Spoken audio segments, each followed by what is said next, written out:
बिथांमोना जोंनि बे दालांखौ मावनानै होयोब्ला जों गामि गंब्रै गंबाया इजिलि भटखौ होगोन।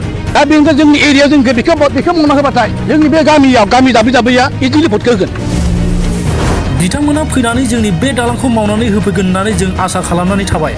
बिथांमोना फैनानै जोंनि बे दलंनि सम्पर्के माबा मोनसे होफैगोन बा मावगोन होननानै जोङो मोनसे आसा खालामबाय थाबाय।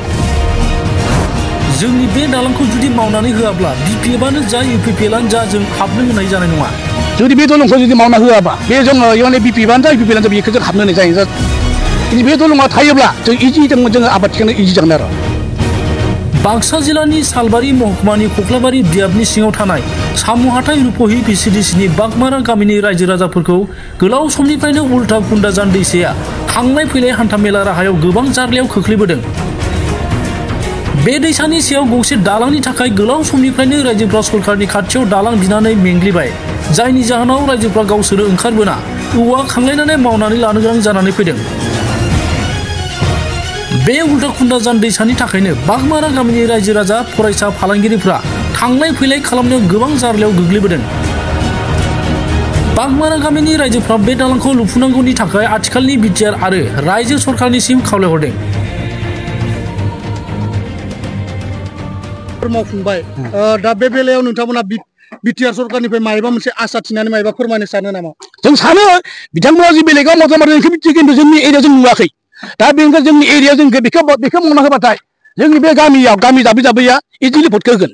दा बिथांमोना दिनै एसे मालाय जोंनाव फैयानो सोंफैयानो जोंनाव हाबफैयानो रावबो इएमआनो जा एमसिएलएआनो जा रावबो फैया। गतिके बिथांमोनखौ जों फैजानो लुबैदों। दा बे रिजिं बड'लेण्ड खौरांनि गेजेरजों जोङो बिथांमोनखौ थारमाने फैनानै बे रिपर्टखौ मोननाय लोगो लोगोनो जे बिथांमोना फैनानै जोंनि बे दलंनि सम्पर्के माबा मोनसे होफैगोन बा मावगोन होननानै जोङो मोनसे आसा खालामबाय थाबाय।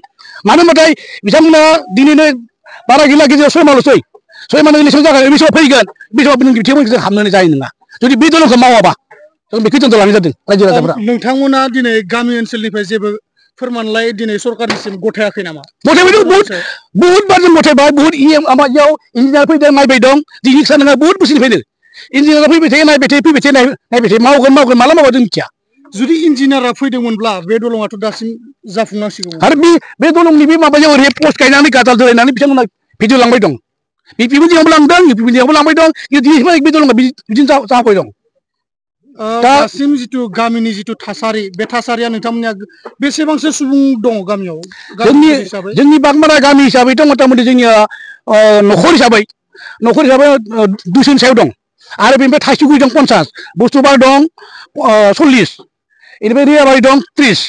बेखिनि गंबा गामि बे दलंखौ मावना होयोबाथाय जों माने खेथि मावनायाव जोंहा इजि मोजां जागोन आरो माने मोसौ लांनाय माबा लांनाय बा ट्रेक्टर लांनाय माबा लांनाय दा नै खेथि बाथि जोंना जे माने माइयाथ' जोंना माइ गैखायानो बेखौ जों बुंनो थाङाखै बोथोरनि माबा थांनाय माइखौ खिन्थु बे दलंआ थायोब्ला जों इजि जोङो आबाद थिखांनो इजि जागोन आरो आबाद आरो फोथारनो हाया ओरैबायदि मोनो मथा-मथि जोंनियाव इयाव माने 2000-3000 बिगासिम जागा दं। माखासे गामि नोंथांमोननि बे दुब्लि फोथारनि थांनाय बे दालांजों माखासे गामिफोरनि सुबुंफोराबो फैनानै माइ गायफैयो नामा? गायफैयो जेरै बुस्थुफोरा गायफैयो बुस्थुफोरा हा दं बेनिफ्राय रियाबारि दं हा दं आरो जोंनि साहा ससे सुपार दैसायावबो हा दं बेखिनो बे दालांजों थाङो बिसोरो। बे दालाङा जुदि गैयाबाथाय दैज्लाङाव माइ गायनो थांलाय फैलाय खालामनो राहा गैया जोंहा। नोंथांमोना नैबे दालांखौ बानायनायाव नोंथांमोना बेसेबांसो खरसा खालामनानै बानायनाय जायो? जों बेखौ रायजो हिसाबै जोङो थारमाने जोंनियाव गामिया बुरजा नालाय 200 गिरि दं 200 गिरि जों थनै औवा खांना लाबोयो जोङो थारमाने रावबो हय खालामा नालाय जों बे दलंखौ जोङो नांथारगौमोन नालाय आरो बेनिफ्राय जोङो खुन्थानि औवाफोरखौ जों बायो हेबनायावनो 200 औवा नांखागौ आरो खुन्थाफोरखौ जोङो बायनानै जों रायजोआ बोसोरै मथा-मथि इयाव खमबाबो बोसोराव माने दैया जाबानोथ' आरो थांलायबाय खैबार जों बायलांबा जों गोदान मावबाय थानो गोनां जायो आरो दा बेनि थाखायनो जोङो बुंदों जायखिजाया जोङो जुदि बे दलंखौ जुदि मावना होआबा बे जोङो इयावनो बिपिएफआनो जा इउपिपिएलआनो जा बेखौ जों हाबनो होनाय जानाय नङा आरो गतिके बे जोंनि दलंआ पइन्टार जों इमान फैसा खरसा खालामना बे दलंखौ खाबाय थानो गोनां जायो। दिनै एमपि देरलांबाय एमपिआबो फैयाबा आरो इनिफ्राय माबा थांबाय इएमबो थांबाय दा बिथांमोना जुदि नायनो फैयाब्ला जों मा खालामनो रायजो राजाफोरालाय। गतिके जोंखौ नांगौ इलेक्सन समाव ओमफ्राय इलेक्सन देरलांबाय जोंनो रावबो खबर लाया। प्रमद बर' साराबो बेबायदि देरलांदों फार्स्टआव कक्लाबारि समस्तिनिफ्राय जोंबो कक्लाबारि समस्तिनि मानसि गतिके बिथाङा दिनै जोंनि दिनसिमाव जोंनि माने गामिखौनो नायफैयाखै दलङावथ' मारै गुलिबाव गतिके बिथांमोना मा सरकार मावगोन बिसोरो